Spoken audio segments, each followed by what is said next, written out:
ሰላም እንደምን አላችሁ የተወደዳችሁ ተመልካቾቻችን ይህ የኢትዮጵያ ቴሌቪዥን ነው በተለያዩ ጉዳዮች ከናንተ ጋር ለሁለት ሰዓታት ያህል ቆይታ የሚያደርገው ዜና ኢትዮጵያ ከመላው ኢትዮጵያ ነው ተጀመረ የተለያዩ ርዕሰ ጉዳዮችን ከሀገር ውስጥ እንዲሁም ደግሞ ከውጭ ትኩስ የሆኑ መረጃዎችን በዚህ የቀጥታ የሁለት ሰዓት የአየር ላይ ቆይታችን ወደናንተ ያሻገርን የምንዘልቅ ነው የሚሆነው ኔሮዛ መኮንን ባልደረባዬ መሀል ይታደለ አብራናችሁ ቆያለን አበይት ጉዳዮችን እናስቀድም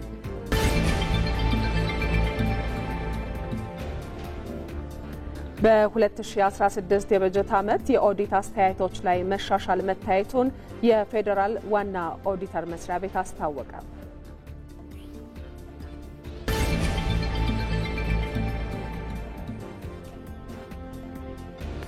የብሔራዊ ተሃድሶ ኮሚሽን እስካሁን 61 ሺህ የቀድሞ ታጣቂዎችን ወደ ማህበረሰቡ እንዲቀላቀሉ ማድረጉን አስታወቀ።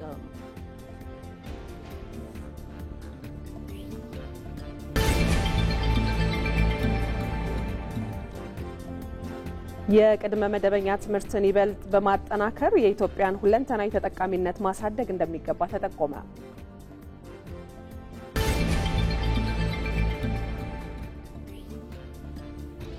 ከውጭ ከመረጥንላችሁ ጉዳይ በኢራንና እስራኤል መካከል ላለፉት 12 ቀናት የዘለቀው ግጭት ያበቃል ሲሉ የአሜሪካው ፕሬዝዳንት ዶናልድ ትራምፕ ተናገሩ የሚሉት የዜና ኢትዮጵያ የምዕራፍ 1 አበይት ጉዳዮቻችን ናቸው። ዜና ኢትዮጵያን እየተከታተላችሁ አብራችሁን ሁኑ ተመልካቾቻችን ከዚህ ከዋናው ስቱዲዮ ከያዝናቸው ጉዳዮቻችን በተጨማሪ በቀጥታ መስመር ሪፖርተሮቻችን እየገቡ ተጨማሪ መረጃዎችን እየሰጡን ከኛ ጋር ቆይታ ያደርጋሉ። ሞላ ለማየው በቀጥታ መስመራችን ላይ ይገኛል። በ2016 የበጀት ዓመት የኦዲት አስተያየቶችን በተመለከተ የፌደራል ዋና ኦዲተር መስሪያ ቤት ሪፖርቱን ለሕዝብ ተወካዮች ምክር ቤት አቅርቧል። ሪፖርቱ ምን ይመስል ነበር፣ ምን ጉዳዮች ተነሱበት የሚለውን ቆየት ብሎ የሚያደርሰን ይሆናል። እንዲሁም ባልደረባችን ሳምሶን ገድሉም ይህንኑ ጉዳይ በተመለከተ ባለፈው ዓመት የነበሩ የኦዲት ሪፖርቶች ምን ይመስላሉ የሚለውን በቢዝነስ የዘገባ ሰዓታችን ይዞ ከኛ ጋር የሚቀርብ ይሆናል። አባዲ ወይናይም እንዲሁ በቀጥታ መስመር ላይ ነው የሚገኘው። የቅድመ መደበኛ ትምህርትን ይበልጥ ማጠናከር እንደሚገባ የተገለጸበት ሀገር አቀፍ የቅድመ ልጅነት እድገትና ትምህርት ከፍተኛ የንቅናቄ ዘመቻ በአዲስ አበባ ተጀምሯል። ይህንኑ ጉዳይ ሲከታተል ነው የቆየው። እሱንም ሰዓቱ ሲደርስ እናገኘዋለን። ባልደረባችን ሳሙኤል ወርቃየው ከባህር ዳር በቀጥታ መስመራችን ይገኛል። በአማራ ክልል የቱሪዝም ሀብቱን በሚገባ ለመጠቀምና ዘርፉን ለማነቃቃት ምን እየተሰራ ነው የሚለውን ጉዳይ ይዞ ከኛ ጋር ቆይታ የሚያደርግ ባልደረባችን ነው። ከዛ ጎን ለጎን ከዚህ ከስቱዲዮአችን ደግሞ የተለያዩ የስፖርትና የቢዝነስ መረጃዎች ወደናንተ ይሻገራሉ። የቢዝነስ መረጃዎች ምን እንጠብቅ? ሪሳ ሎፒዮ ከስፖርቱ ሀብታሙ ካሴ ዋናዎቹን ያስተዋውቋቸዋል። እንደምን ውላችኋል ተመልካቾቻችን። የዛሬ የዜና ኢትዮጵያ የቢዝነስ መረጃዎቻችን የሰነዶች ማረጋገጫና ምዝገባ እየሰጠ ያለው የዲጂታል አገልግሎት የተመለከተ ዜና ይዘናል። እንዲሁም የሀገራችን ባንኮች የውጭ ምንዛሬ ተመንና ተያያዥ ግብይት መረጃዎችንም አካተናል። ወደ በኋላ ላይ ወደ እናንተ መለሳለሁ።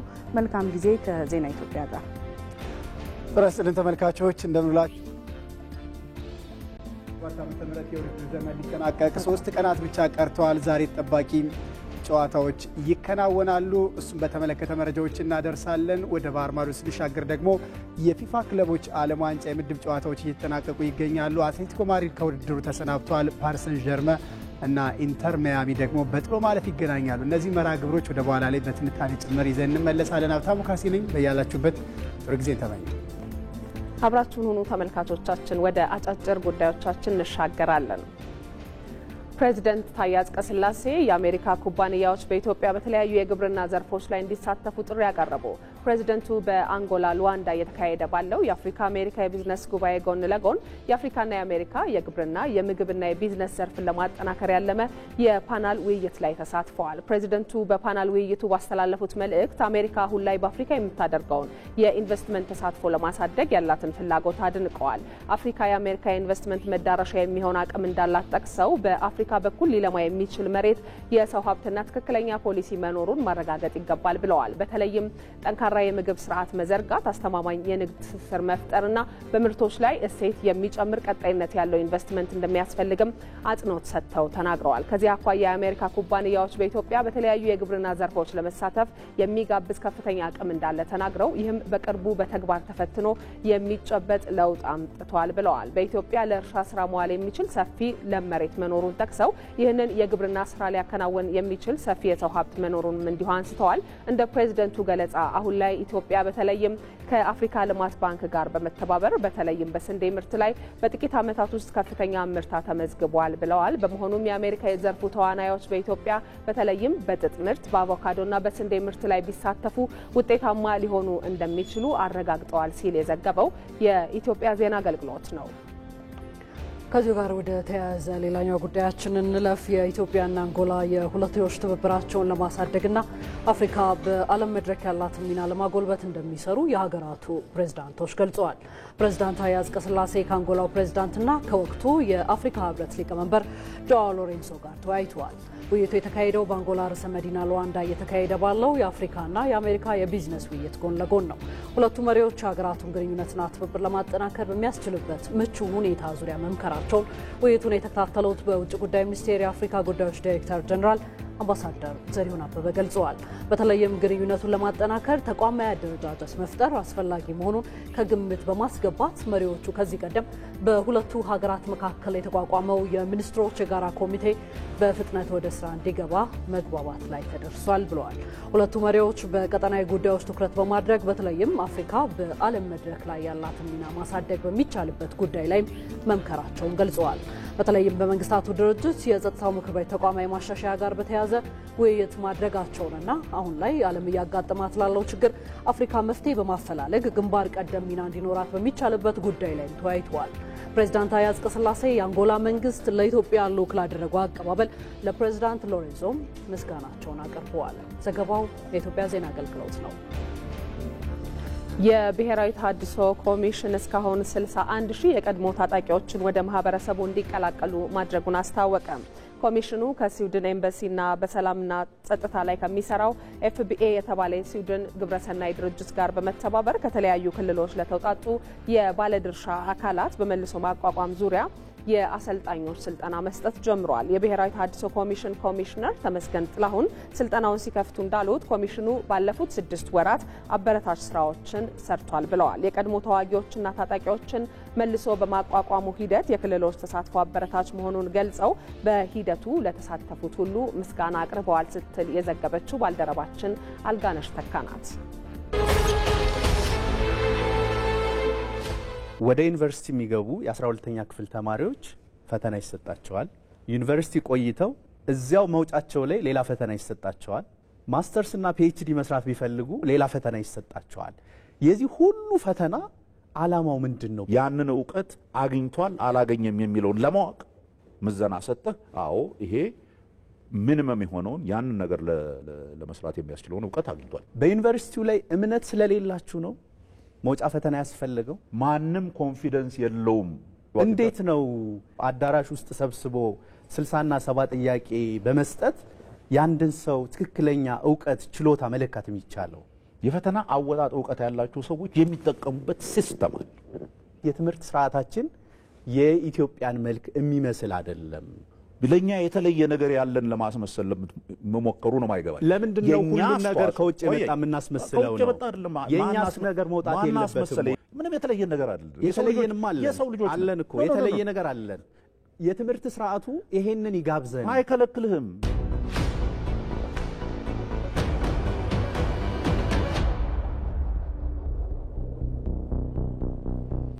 ዜና ኢትዮጵያን እየተከታተላችሁ ትገኛላችሁ። የተወዳጁ ተመልካቾቻችን አሁንም ወደ እናንተ የተለያዩ ትኩስ የሆኑ መረጃዎችን እያደረስናችሁ ነው የምንገኘው።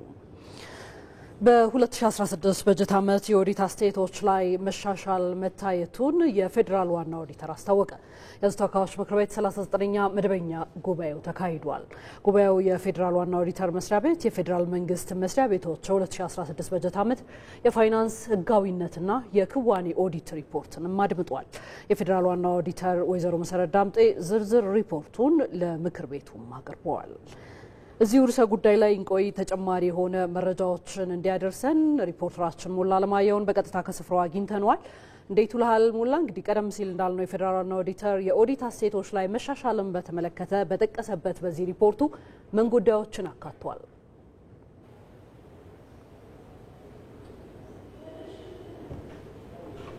መልካም የህዝብ ተወካዮች ምክር ቤት 39ኛው መደበኛው ጉባኤ እንግዲህ ዛሬ በዋናነት የፌዴራል ዋና ኦዲተር መስሪያ ቤት ባካሄደው የፋይናንሻልና ህጋዊነት እንዲሁም የክዋኔ ኦዲት ሪፖርት ነው በዝርዝር ያደመጠው። የፌዴራል ዋና ኦዲተር ወይዘሮ መሰረት ዳምጤም የተቋማትን በተለይም ደግሞ መስሪያ ቤቱ ያካሄደበትን የክዋኔ ኦዲትና በተለይ ከ6 ተቋማት ውጪ በፌዴራል ባለበጀት መስሪያ ቤቶች ባካሄደው የፋይናንሻልና ህጋዊነት ኦዲት ላይ ዝርዝር ሪፖርት ነው ለምክር ቤቱ በንባብ ያስደመጡት። በዚህ በተደመጠው ሪፖርት አማካኝነት የቀረቡ የተለያዩ ግኝቶች መኖራቸው ተመላክቷል። በዋናነት ከፋይናንሻልና ህጋዊነት ጋር በተያያዘ ፌዴራል ዋና ኦዲተር መስሪያ ቤት በወቅታዊ ሁኔታ ከተለዩ የ6 መስሪያ ቤቶች በስተቀር በሁሉም በሚባል ደረጃ የፌዴራል ባለበጀት መስሪያ ቤቶች ላይ ኦዲት ማከናወኑን ጠቅሰዋል በሪፖርታቸው። ይህም ከአፈጻጸም አኳያ 97 በመቶ መሆኑን አመላክተዋል። ከክዋኔ ኦዲት ጋር በተያያዘም 31 አዲስ እንዲሁም 8 የክትትል ኦዲት በአጠቃላይ 39 መስሪያ ቤቶች ላይ የክዋኔ ኦዲት ሪፖርት ማከናወናቸውን ነው በሪፖርታቸው ወቅት የጠቀሱት። እንዲሁም አጠቃላይ እነዚህ የኦዲት ውጤት ሲታይ ነቀፌታ የሌለበት 115 የኦዲት መሆኑን አጥጋቢ ሆኖ የተገኙ ደግሞ 38 መሆናቸውና የጎላ ችግር ያለባቸውና ተቀባይነት የሚያሳጣ አስተያየቶች ተብሎ የተሰጣቸው መስሪያ ቤቶች 10 መሆናቸውን በሪፖርታቸው አመላክተዋል። ወይዘሮ መሰረት እንዳጠቃላይም በዚህ ዓመት የኦዲት አስተያየቶች ላይ መሻል መታየቱን ነው የፌዴራል ዋና ኦዲተር ወይዘሮ መሰረት የገለጹት። ከዚሁ ጋር በተያያዘ ግን የበጀት አጠቃቀም ጋርና ከግዢ ጋር ተያያዙ ችግሮች መኖራቸውን ሪፖርቱ አመልክቷል። ከበጀት አጠቃቀም ጋር በተገናኘም የተፈቀደላቸውን በጀት የማይጠቀሙ ስራ ላይ ያላዋሉ መስሪያ ቤቶች መኖራቸውና ከውስጥ ገቢና ከካፒታል በጀት ጋር በተያያዘ 14.4 ቢሊዮን ብር ስራ ላይ ያልዋለ በጀት መገኘቱን ሪፖርቱ አመላክቷል። ይህም እንግዲህ የአፈጻጸም ላይ ስራዎች በአግባቡ እንዳይሰሩ እንዳይከወኑ ማድረግ እንዳደረገ ነው በሪፖርቱ የተመላከተው። ለአብነት ግብርና ሚኒስቴር 7.8 ቢሊዮን ብር በላይ፣ ጉምሩክ ኮሚሽን ከ573 ሚሊዮን ብር በላይ እንዲሁም ወለጋ ዩኒቨርሲቲ ከ486 ሚሊዮን ብር በላይ የበጀቱን ያለመጠቀምና ስራ ላይ ያለመዋል ተስተውሏል። ከግዢ ጋር በተያያዘም ህግን ደንብንና መመሪያን ባልተከተለ መልኩ የሚደረግ ግዢ በኦዲት ሪፖርቱ ወቅት መገኘቱን አመላክቷል። ከዚሁ ጋር በተያያዘ ያለ ጨረታ ከ229 ሚሊዮን ብር በላይ ግዢ መፈጸሙን እንዲሁም በውስን ጨረታ ብቻ 16.5 ሚሊዮን ብር ግዢ መከናወኑን እንግዲህ አሁን የመንግስት መስሪያ ቤቶች በኤሌክትሮኒክስ ግዢ እንዲፈጽሙ ቢባልም ከኤሌክትሮኒክስ ውጪ 29 ሚሊዮን ብር ግዢ መፈጸሙን አመላክቷል። ከመመሪያ ውጪ አንዳንድ ተቋማት ግዢ እየፈጸሙ መሆኑን ያመላከተ ሲሆን ሪፖርቱ በባህልና ስፖርት ሚኒስቴር 40.8 ሚሊዮን ብር፣ ዋና ኤነርጂ ሚኒስትር ደግሞ 17.5 ሚሊዮን ብር ከመመሪያ ውጪ ግዢ መከናወኑን ነው የተመላከተው። እንግዲህ ሪፖርቱ ዋና የችግሩ ወይ ግድፈቶች ብሎ ያመላከተው በተለይም ለፕሮጀክቶች የቅድመ አዋጭነትና የዲዛይን ስራ ለማከናወን ፕሮጀክቶች በተያዘላቸው ጊዜ በወቅቱ አለማጠናቀቅ፣ የአሰራር ስርዓቶች አለመዘርጋትና የህግ ማዕቀፎች በተሟላ መልኩ አለመኖር የነዚህ ግድፈቶች በ2016 በጀት ዓመት የተገኙ ግድፈቶች መሆናቸውን አመላክተዋል። ለአሁን ያለ መረጃ ይመስላል። ሞላ አለማየሁ ከህዝብ ተወካዮች ምክር ቤት የፌዴራል ዋና ኦዲተር ሪፖርትን በተመለከተ ላደረስከን ዘገባ እጅግ አድርገን እናመሰግናለን። በአማራ ክልል በተፈጠረው የጸጥታ ችግር ምክንያት የተቀዛቀዘውን የቱሪዝም ዘርፍ ለማነቃቃት እየተሰራ ስለመሆኑ ተገለጸ። በጣና ሐይቅ ላይ የተሰማሩ የጀልባ ባለንብረቶችን ጨምሮ ሌሎች መተዳደሪያቸውን በቱሪዝም ዘርፉ ላይ ያደረጉ የባህር ዳር ከተማ ነዋሪዎች በክልሉ አሁን ላይ የታየው አንጻራዊ ሰላም በዘርፉ መነቃቃትን ቢያሳይም ዘርፉን ይበልጥ ለማነቃቃት ግን በቅንጅት መስራት ያስፈልጋል ብለዋል። ይህንኑ ጉዳይ በተመለከተ ለተጨማሪ መረጃ ሪፖርተራችን ሳሙኤል ወርቃየሁ ከባህር ዳር በቀጥታ መስመር ላይ ነው የሚገኘው። ሳሙኤል እንደምን ቆይተሃል? በክልሉ በጸጥታ ችግር ምክንያት የተቀዛቀዘውን የቱሪዝም ዘርፍ ለማነቃቃት እየተሰሩ ያሉ ስራዎች ምን ይመስላሉ? እነዚህ ስራዎችስ አሁን ላይ ምን አይነት ውጤት አምጥተዋል ሊባል ይችላል? አመሰግናለሁ። ያው እንግዲህ እንደሚታወቀው አማራ ክልል በርካታ የቱሪስት መዳረሻ ቦታዎች ያሉበት ክልል ነው። ከዛ በተጨማሪም ደግሞ በርካታ ሃይማኖታዊና የአደባባይ በዓላት የሚከበሩበት ክልል እንደመሆኑ መጠን እንግዲህ በርካታ የሀገር ውስጥም የውጭ ቱሪስቶች ወደ ክልሉ በየጊዜው ያቀናሉ ማለት ነው። በዚህም እንግዲህ በርካታ በተለይም ደግሞ በቱሪዝሙ ዘርፍ የስራ ዕድል የተፈጠረላቸውና መዳረሻቸውን በተለይም በቱሪዝሙ ዘርፍ የዕለት ገቢያቸውን የሚያስተዳደሩ በርካታ ዜጎችም ተጠቃሚ ይሆናሉ። ነገር ግን ከቅርብ ዓመታት ወዲህ ግን ከኮሮና ወረርሽኝ ወዲህ ማለት ነው አንድም የኮሮና ወረርሽኝ በመቀጠልም ደግሞ በሰሜኑ የነበረው የጸጥታ ችግር እንዲሁም አሁን ደግሞ በአማራ ክልል ያለው ውስጣዊ የጸጥታ ችግር በቱሪዝሙ ዘርፍ እንግዲህ አንድ እንደ ማነቆ የፈጠረበት ሁኔታ ነው ያለው። እንግዲህ ቱሪዝም ሲታሰብ ሰላምም ጎን ለጎን የሚሄድ ነውና ሰላማዊ እንቅስቃሴ ሲኖር በርካታ ቱሪስቶችም ወደ የአካባቢዎች ሄደው ይጎበኛሉ። ከዚህ አኳያ እንግዲህ ክልሉ በተለይም ደግሞ በቱሪዝሙ ዘርፍ ስብራት አጋጥሞት መቆየቱ በተለያዩ አጋጣሚዎች እንግዲህ ሲነሳ ቆይቷል ማለት ነው። እኛም እንግዲህ በተለይም ደግሞ የባህር ዳር የጣና ሐይቅን እንዲሁም ደግሞ በጣና ሐይቅ ዙሪያና በዳርቻ የሚገኙ ገዳማትን መነሻ በማድረግ እንዲሁም በተለይም ደግሞ የተለያዩ ቱሪስቶችን በማመላለስ የሚተዳደሩ የጀልባ ባለሙያዎችን የጀልባ ባለንብረቶችን ጨምሮ ፎቶግራፈሮችና ሌሎችም መዳረሻቸውን በተለይም ደግሞ ገቢያቸውን ቱሪዝም ላይ ካደረጉ የተለያዩ ሰዎች ጋር እንግዲህ በባህር ዳር ከተማ ተንቀሳቅሰን ቆይታ አድርገን ነበር። በተለይ እንግዲህ ይህ የኮቪድ ወረርሽኝ ከመከሰቱ በፊትና የጸጥታ ችግሩ ከመከሰቱ በፊት በተለይም ደግሞ ገቢያቸውን ከማስተዳደር ቤተሰቦቻቸውን ከማስተዳደር ከዛ በተጨማሪም ደግሞ ሰፊ የሆነ እንቅስቃሴ ሲያሳዩ እንደነበሩ ገልጿል። ለዚሁ መነሻ የሆኑ ደግሞ በርካታ የውጭ ሀገር ዜጎችን ጨምሮ በርካታ ቱሪስቶች ወደ ጣና ገዳማት ያቀኑ ነበር፣ ወደ ባህር ዳር ያቀኑ ነበርና ከዚህ ባሻገር ደግሞ በተለይ ከኮቪድ-19 ወረርሽኝና ከጸጥታ ችግሮች ወዲህ ደግሞ በተለይ ይህ የቱሪዝም ዘርፍ መቀዛቀዙን ነው የገለጹልን ማለት ነው። እንግዲህ በርካታ ጀልባዎች ወደ የገዳማት ያቀኑ ነበር። አሁን ግን ብዙም ጀልባዎች ወደ የገዳማቱ እንደማያቀኑ ፎቶግራፈሮችም በዚሁ በተመሳሳይ ማለት ነው ይህን መቀዛቀዝ የሚያመለክት መረጃ ነው የሰጡን። ነገር ግን አሁን በክልሉ አንጻራዊ ሰላም መጥቷል። ይህን አንጻራዊ ሰላም በመጠቀምም እንግዲህ ይህ የቱሪዝም ዘርፍ መነቃቃትን በትንሹም ቢሆን መነቃቃትን አሳይቷል። ነገር ግን ሙሉ በሙሉ ተነቃቅቷል ማለት አይቻልምና ከዚህ አኳያ በቅንጅት መስራት ያስፈልጋል የሚሉ ሀሳቦችን ነው ያጋሩን ማለት ነው። ይህ መነሻ በማድረግም የአማራ ክልል ባህልና ቱሪዝም ቢሮን ምን እየሰራ ነው የሚል መረጃዎችን ለመጠየቅ ሞክረን ነበር። ከዚህ አኳያ አንድም በክልሉ ያለውን አንጻራዊ ሰላም ለዓለም አቀፉ ማህበረሰብ የማስተዋወቅ እንዲሁም ደግሞ በተለይም ደግሞ የቱሪስት መዳረሻዎችንም ይበልጥ ቱሪስቱ ወደ ቱሪስት መዳረሻዎች እንዲያቀኑ ስራዎች እየተሰሩ እንደሚገኙ ነው እንግዲህ እየገለጹልን ማለት ነው። ከነዚህ ባሻገርም ሌሎች ባለድርሻ አካላትም የሆቴሎችን አገልግሎት ሰጪ ተቋማትና አስጎብኚዎችን ድርጅቶችን ጨምሮ ሌሎች ባለድርሻ አካላትም ይህን በክልሉ የተቀዛቀዘውን የቱሪዝም ዘርፍ ይበልጥ ለማነቃቃት በትኩረት እየተሰራ እንደሚገኝ ነው የተገለጸው። ለጊዜው ያለኝ መረጃ ይህን ይመስላል። እናመሰግናለን ሳሙኤል ለመረጃ። ጥሩ ቀን ይሁንልህ። ሌላ ኢትዮጵያችን ላይ ትገኛላችሁ የተወደዳችሁ። አሁንም በቀጥታ ስርጭት እያገኘን የተለያዩ መረጃዎችን እየጠየቅን ያሉ ሪፖርተሮቻችን በተለይም በሌላኛው የመስመራችን ጫፍ ላይ ይገኛሉ። አሁንም ከዛ ወደ አንዱ ነው የምናመራው። የቅድመ መደበኛ ትምህርትን ይበልጥ በማጠናከር የኢትዮጵያን ሁለንተናዊ ተጠቃሚነት ማሳደግ ይገባል ሲሉ የሴቶችና ማህበራዊ ጉዳይ ሚኒስትር ዶክተር ኤርጎጌ ተስፋዬ ተናግረዋል። ሀገር አቀፍ የቅድመ ልጅነት እድገትና ትምህርት ከፍተኛ የንቅናቄ ዘመቻም በአዲስ አበባ እየተካሄደ ነው። በዚህ የንቅናቄ መድረክ የትምህርትና ጤና ዘርፍ አመራሮች፣ የህዝብ ተወካዮች ምክር ቤት አባላትና ባለድርሻ አካላት ተገኝተዋል። ኢትዮጵያ ለቀዳማይ ልጅነት እድገትና ትምህርት ትኩረት ሰጥታ እየሰራች መሆኑንም ነው ዶክተር ኤርጎጌ ተስፋዬ የገለጹት። ተቋማት በቅንጅት እየሰሩ ስለመሆኑም እንደዚሁ ጨምረው ተናግረዋል። እዚሁ ርዕሰ ጉዳይ ላይ እንቆይ። ባልደረባችን አባዲ ወይናይን በቀጥታ መስመራችንም ላይ እናገኘው። እንዴት ውለሃል አባዲ? እንግዲህ በመድረኩ ኢትዮጵያ በቅድመ አንደኛ ደረጃ ትምህርት ላይ ምን ተግባራትን እንዳከናወነች ነው የተጠቀሰው? አመሰግናለሁ ሮዛ። እንግዲህ ሀገር አቀፍ የቅድመ ልጅነት እድገትና የትምህርት ንቅናቄ በዛሬው ዕለት በዚሁ በአዲስ አበባ መካሄድ ጀምሯል። ይህ የትምህርት ንቅናቄ የተለያዩ ሚኒስቴር መስሪያ ቤቶች ከፍተኛ የስራ ኃላፊዎች እንዲሁም ደግሞ ከክልልና ከከተማ አስተዳደር የመጡ የትምህርት ቢሮ ኃላፊዎችን ጨምሮ ባለድርሻ አካላትና የልማት አጋሮች ናቸው በዚህ የንቅናቄ መድረክ እየተሳተፉ የሚገኙት። ኢትዮጵያ ባለፉት ዓመታት የትምህርት ዘርፏን ለማነቃቃት በርካታ ተግባራትን ስታከናውን እንደነበር ነው የተገለጸው። በተለይም ደግሞ ከቅድመ አንደኛ ትምህርት ጋር በተያያዘ አጠቃላይ የቅድመ ህጻናት ላይ ሰፋፊ ስራዎች ሲሰሩ እንደነበር የተገለጸው። በዚህም አሁን ላይ ኢትዮጵያ ከ33000 በላይ የሚሆኑ የቅድመ አንደኛ ትምህርት ቤቶች በመላ ሀገሪቱ እንደሚገኙ የተገለጸው። በተለይም ደግሞ እዚህ ዘርፍ ላይ መስራት አጠቃላይ ሀገርን ተረካቢ ትውልድን ጤናማ የሆነ አስተሳሰብ ለመፍጠርና አጠቃላይ ኢትዮጵያ በተለያዩ ዘርፎች ላይ የምታከናውነውን እድገት ለማረጋገጥ ከፍተኛ እምርታ እንዳለ የተገለጸው። እንግዲህ የሴቶችና ማህበራዊ ጉዳይ ሚኒስትሯ ዶክተር ተስፋዬ ኤርጎጌ ተስፋዬ እንደገለጹት ከሆነ ኢትዮጵያ አጠቃላይ የአንደኛ ደረጃ ትምህርት ቤትን ለመገንባት በርካታ ተግባራትን ስታከናውን ቆይታለች።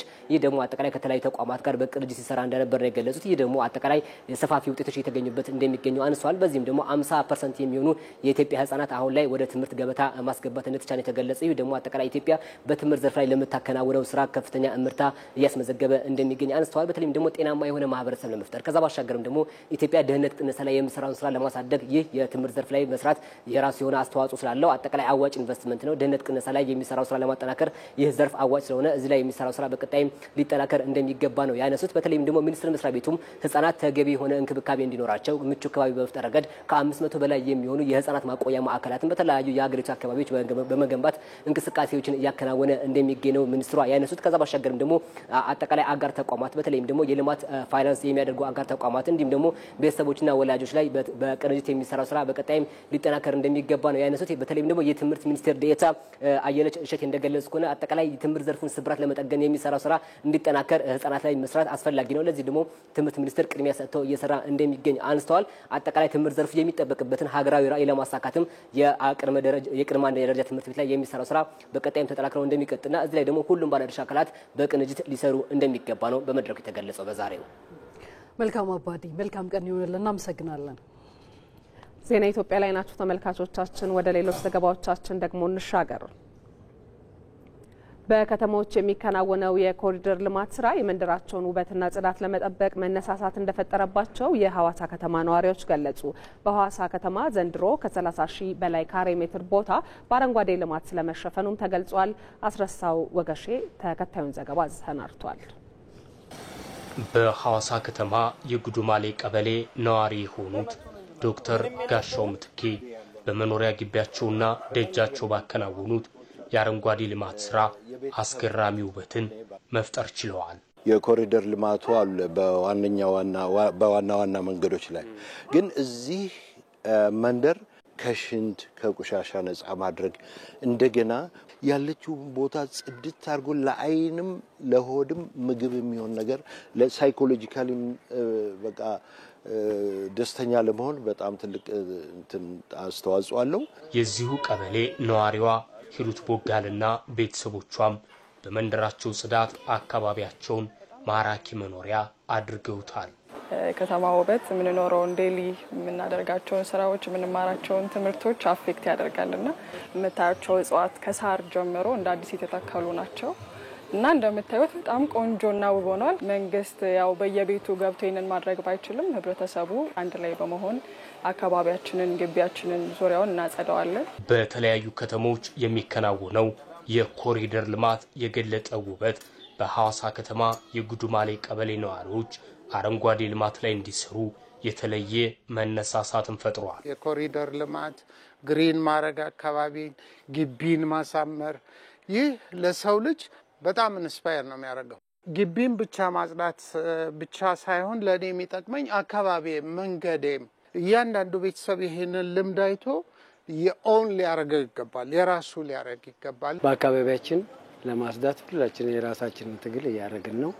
እርስ በርሳችን እየተባበርን ነው። ቆሻሻው የምናገኝበት ጊዜ ይሄንን እናርግ ተባብረን እየሰራን ነው። ለጤንነትም ቢሆን አጠቃላይ ለከተማው ውበት አስፈላጊ ስለሆነ በእያንዳንዳችን በአካባቢያችን የምናደርገው ጽዳትና ንጽህና ለሀገርም ለህብረተሰቡ ለሁሉም ጠቃሚ ስለሆነ ይሄንን እንገፋበታለን። በሐዋሳ ከተማ ከዋና ዋና መንገዶች ባለፈ ህብረተሰቡ በተለያዩ መንደሮች የአረንጓዴ ልማት ስራዎችን እያከናወነ ሲሆን ይህም የከተማዋን ገጽታ በእጅጉ እየቀየረ ስለመሆኑ የከተማው አስተዳደር ይገልጻል። እንደ ሀገር ከተጀመረ ኮሪደር ልማት ጋር ተያይዞ ከተማውን ለኑሮ ምቹ ማድረግ ውብ ማድረግ ለእንቅስቃሴ አመቺ የማድረጉ ስራ ህዝቡ አጀንዳ አድርጎ የራሱ ልማት አድርጎ ወስዶ በአደረጃጀት በመንደር በብሎክ ተደራጅቶ ነው ይሄንን ስራ ማህበረሰባችን የሚሰራውና በተለይ በዛ ዓመት ያቀነው 30,000 ካሬ ሜትር አረንጓዴ ልማት ለማልማት ነው ያቀነው። ከዛም በላይ ከቅዳችን በላይ ኦሬዲ አሳክተናል። ወደ ገንዘብም ሲቀየር ነገር ከ30 ሚሊዮን ብር በላይ የሚሆን ነው። የከተማን ውበትና ጽዳት በመጠበቅ በተሻለ አካባቢ ለመኖር እያንዳንዱ ዜጋ ኃላፊነት ያለበት መሆኑን ተመላክቷል። ለኢቲቪ ዜና አስረሳው ገሺ ሐዋሳ። ዝርዝር ዜናችን ቀጥሏል። የወላይታ ሶዶ ከተማ አስተዳደር 12 ኪሎ ሜትር የሚሸፍን የኮሪደር ልማት ስራ በከተማዋ የውስጥ ገበያ አቅም እየተሰራ መሆኑን አስታወቀ።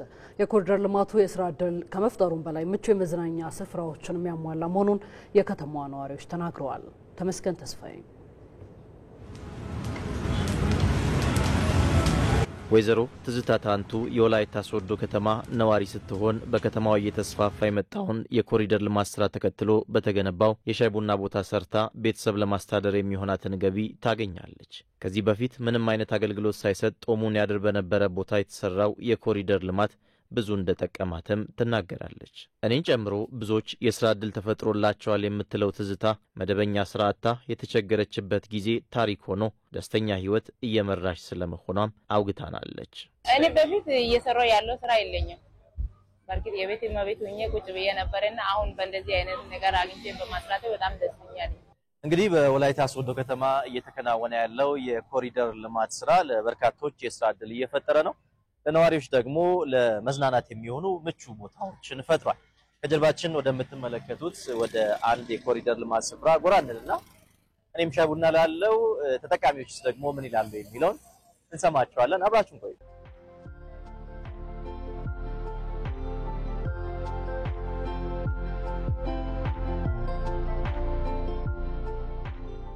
በፊት ከምናየው አንፃር አሁን ያለው ነገር በጣም ለውጥ አለ። ምክንያቱም በፊት ስናቀው በቃ አፍንጫችንን ይዘን ነበር የምናልፈው። ምክንያቱም በጣም ቆሻሻና ሽንት የሚሸናበት ቦታ ስለነበር ከምንሰማው በላይ ወደ አካባቢያችን መጥቶ እያየንና ተጠቃሚዎች ሆነናል ማለት ነው። ከመቀመጫው ከአካባቢው ከአየሩ ጀምሮ ያለው ነገር ሁሉ ደስተኛ የሚያደርግ ነው። የኮሪደር ልማቱ በከተማዋ የውስጥ ገቢ መሰራቱ የሚበረታታ ነው የሚሉት ነዋሪዎች ባልተዳረሰበት አካባቢ የማስፋፋቱ ስራ ሊከወን እንደሚገባ ጠቁመዋል። እንደዚህ ውብ የሆነ ነገር በየቦታው ቢኖር ምናርፍበት፣ ምንቀመጥበት፣ ምንዝናናበት፣ ምንጠቀምበት ነገር ቢኖር አሪፍ ነው። አንዳንድ አካባቢዎች የቀሩ አካባቢዎች አሉ። እነዛ አካባቢዎች እንደዚሁ ቢለሙ ከተማው የበለጠውን ውብ ከተማ አረንጓዴና ነፋሻማ ለመዝናናት ምቹ ከተማ እየሆነ ነው ያለው። በወላይታ ሶዶ ከተማ የሚሰራው የኮሪደር ልማት ስራ ከመጠናቀቁ በፊት በግንባታ ሂደትም እያለ ለበርካቶች የስራ ዕድል እንደሚፈጥር የከተማዋ ማዘጋጃ ቤታዊ አገልግሎት ጽሕፈት ቤት ስራ አስኪያጅ ኢንጂነር ተሻለ ታደሰ ነግረውናል። ኮሪደር አንድም ስራ ዕድል ፈጠራን ከማስፋት አንፃር፣ ሁለትም ደግሞ ገቢም ነው። አሁን ከነዚህ ልምድ ወስደናል። ሌሎቹ ስናይ አሁን ለባይስክል ለሌሎች አገልግሎት ምቹ አይደለም። ሌሎች ኮሪደሮች ልምድ ወስደን እነዚህ አሁን እናለማ እየገባን ወደ ስራ እየገባን ያለናቸው አራቱንም ሙሉ በሙሉ ኮምፖነንቱን የያዘ ነው። በወላይታ ሶዶ ከተማ በተለያዩ አካባቢዎች እየተሰራ ያለው የኮሪደር ልማት ስራ አዳዲስ የፈጠራ ውጤቶችን አካቶ እንደሚሰራም ተመላክቷል። ዜና ኢትዮጵያ ይቀጥላል። ተመልካቾች ወደ ውጭ አጫጭር ዘገባዎቻችን ደግሞ እንለፍ። በኢራንና በእስራኤል መካከል ላለፉት 12 ቀናት የዘለቀው ግጭት ያበቃል ሲሉ የአሜሪካው ፕሬዝዳንት ዶናልድ ትራምፕ ተናገሩ። ኢራን ማምሻውን በኳታር በሚገኘው አልኡዴይድ፣ በሶሪያ ምዕራብ ሀሳካ ግዛት በምዕራባዊ ኢራቅ በሚገኘው አልኦሳድ በሚገኙ የአሜሪካ የጦር ሰፈሮች ላይ ጥቃት ባደረሰችበት ወቅት ነው ይህን የተናገሩት። የአሜሪካው ፕሬዝዳንት ዶናልድ ትራምፕ ኢራን ከ2 ቀናት በፊት ከአሜሪካ ለደረሰባት አውዳሚ ጥቃት ደካማ ምላሽ መስጠቷን በማህበራዊ ትስስር ገጻቸው አስፍረዋል። እሳቸው እንደሚሉት ኢራን ጨፈቻቸው መካከል 13ቱን አምክነናል፣ ምንም የደረሰ ጉዳት የለም ሲሉ ነው ከጥቃቱ በኋላ የተናገሩት። ኢራንም ስለ ጥቃቱ አስቀድማ ስላሳወቀችን እናመሰግናታለን ብለዋል። ትራምፕ ላለፉት 12 ቀናት የቆየው የሁለቱ ሀገራት ግጭት ያበቃል ማለታቸውን ዓለም አቀፍ መገናኛ ብዙሃን እየዘገቡ ይገኛሉ። በሌላኛው የውጭ ዘገባችን ሩሲያ በኪየቭ በሰነዘረችው ጥቃት 9 ሰዎች መሞታቸው ታወቀ። ሩሲያ ወደ ዩክሬን ዋና ከተማ ኪየቭ ባስወነጨፈችው የሚሳኤልና ድሮን ጥቃት 9 ሰዎች ሲሞቱ ብዛት ያላቸው መቁሰላቸው ተገልጿል። በቅርብ ቀናት ብቻ ከ300 በላይ ድሮኖችና 16 ሚሳኤሎች የኪየቭ ክፍሎችን እንዳጠቁ ባለስልጣናት አስታውቀዋል። የዩክሬን ፕሬዝዳንት ቭላዲሚር ዜሌንስኪ የሩሲያን ጥቃት ለመመከት የጦር መሳሪያ ድጋፍ እንዲደረግላቸው በመወትወት ላይ ናቸው። ፕሬዝዳንቱ ትናንት በእንግሊዝ በመገኘት ተመሳሳይ ጥያቄ ለእንግሊዙ አቻቸውም አቅርበዋል። ሩሲያ ግን በተለያዩ አውደ ውጊያዎች ጥቃቷን አጠናክራ መቀጠሏ ተገልጿል። ዘገባው የቢቢሲና አልጀዚራ ነው።